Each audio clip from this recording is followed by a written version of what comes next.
Morning. The night before he died, Jesus had dinner with his disciples, and we've come to talk about that as the Last Supper. And while they were eating, Jesus began to talk about the fact that he was soon going to leave them, and when he left, they wouldn't be able to go with him.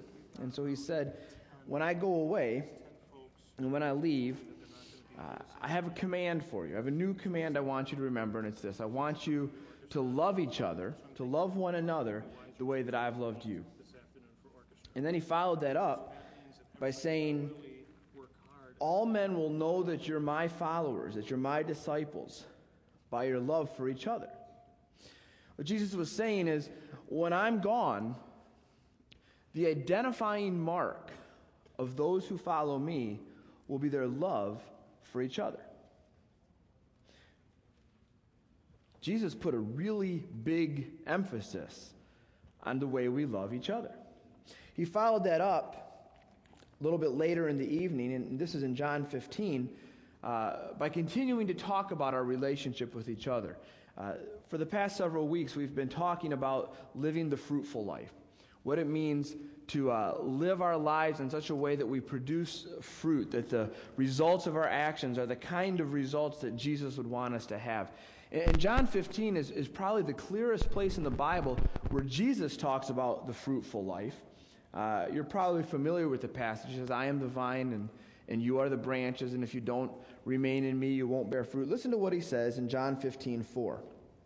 Remain in me, and I will remain in you.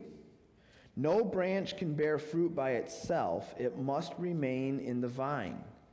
Neither can you bear fruit unless you remain in me. Jesus says, unless you remain in me, you cannot bear fruit. Now that word remain, I'm not a big fan of it. I'm not sure it does a real good job of translating what Jesus really said. The King James Version says, abide, if you abide in me. That's the way I learned the verse growing up. And that does a little bit better job. But let me read to you from the Message, because I really like the way the Message reads on this verse. It says, these are Jesus' words, live in me. Make your home in me just as I do in you. In the same way that a branch can't bear grapes by itself, but only by being joined to the vine, you can't bear fruit unless you are joined to me. I like that a lot better, because what Jesus is saying is, unless you are completely connected with me, you can't bear fruit. Unless you are with me all the time, staying with me, hanging out with me, living with me, you can't bear fruit. And then Jesus goes on in verse 10 to say, if you obey my commands, you will remain in my love, just as I have obeyed my Father's commands and remain in his love. So Jesus says, if you want to live in me, the way we've been talking about, if you want to abide in me, remain in me, stay with me, be joined with me, if you want this, the way you do that, Jesus said to his disciples, was by obeying my commands. And then he goes a step further in verse 12, and he says, my command is this, love each other as I have loved you. And so Jesus has drawn us this chain of instructions to say this. If you want to bear fruit, you must live in me. If you want to live in me, you must obey my commands. If you want to know what my commands are, it's this: love one another. Then he ties the whole thing together in verse 16. You did not choose me, Jesus says, but I chose you and appointed you to go and bear fruit. Fruit that will last. Kind of reminds us of the parable of the sower. Then the Father will give you whatever you ask in my name. This is my command, love each other.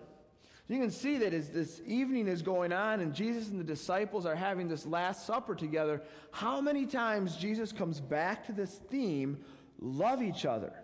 Love one another.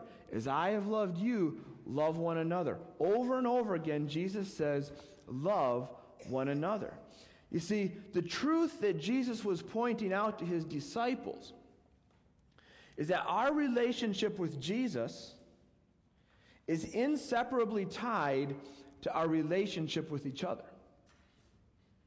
I cannot be close with Jesus if I'm not close with my brother. John, many years later, was writing to some Christians who were very new in the faith and explaining to them what it meant to live in Jesus. And this is from the book of 1 John. Listen to what John wrote in 1 John chapter 3. Dear friends, this is verse 21, if our hearts do not condemn us, we have confidence before God and receive from him anything we ask because we obey his commands and do what pleases him.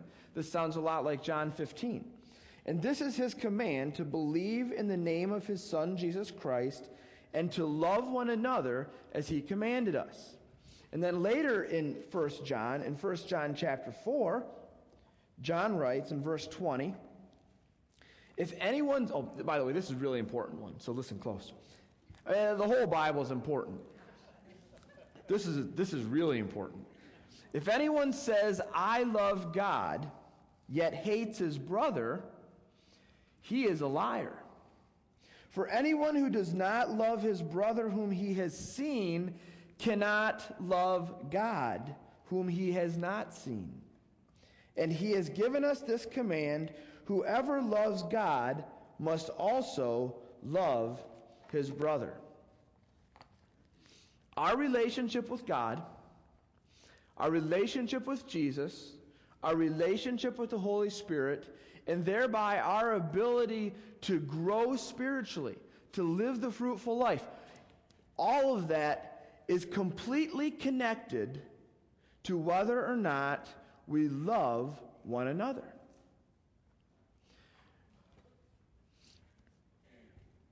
One of the words that we use sometimes to talk about this loving relationship that should exist in the church is the word community. Now, community is one of those words that means a lot of different things. And when you hear somebody use the word, you almost have to hear it in context to know what they're talking about. Kind of like the word trunk. Now, when I say the word trunk, everybody here has a different picture in their mind. Or the word bear. There's lots of you. Just go online sometime and do a search for words with many meanings. There's a lot of them, and you realize, wow, our English language is kind of messed up. But community is one of those words, and when we just use the word community, so what does he mean by that? So I'm going to define for you what I mean when I say community, so that as we talk about community this morning, you'll know exactly what I'm talking about. When I'm talking about community, I'm talking about the biblical relationships that we have with each other, that are the fulfillment of Jesus' command to love one another. Now, in the early church, in the first century, as the church was growing and all across the Roman Empire, new churches were being grown and built up, the disciples, the guys who were in the room with Jesus when he gave this command for the first time, wrote lots of letters. And we've taken some of those letters and collected them, and they make up our New Testament. And as you go through the New Testament, what you discover is that underneath all of these letters was this underlying charge that the disciples and the apostles were giving to people, that their relationships with each other mattered. And as you read through all of the epistles in the New Testament, you'll see this is a big part of what these guys were writing about, was how people were relating to each other. In fact, we can go through each of these letters, and we can assemble a list of what we call the one another commands, which is basically a list of the different commands that were given to teach people how they should relate to each other. There's a lot of them. Things like be devoted to each other, forgive one another, love one another, submit to one another, serve one another. And I could go on and on and on. But these are what we call the one another commands. The one another commands really form the basis of biblical community. So understand this. Jesus says the way that we are identified as his followers is by our love for each other. Then he says, if you want to live the fruitful life, you have to love each other. And then John says, look, if you say you love God but hate your brother, you're a liar, because you can't love God if you don't love your brother. And then the apostles, they write all these letters that say, here's how you should love each other. Here's how you should love one another. And so we need to understand, and this is really important, we need to understand we cannot live a fruitful life. We cannot bear fruit. We cannot even grow spiritually or have a good relationship with God until we learn how to live in community with each other.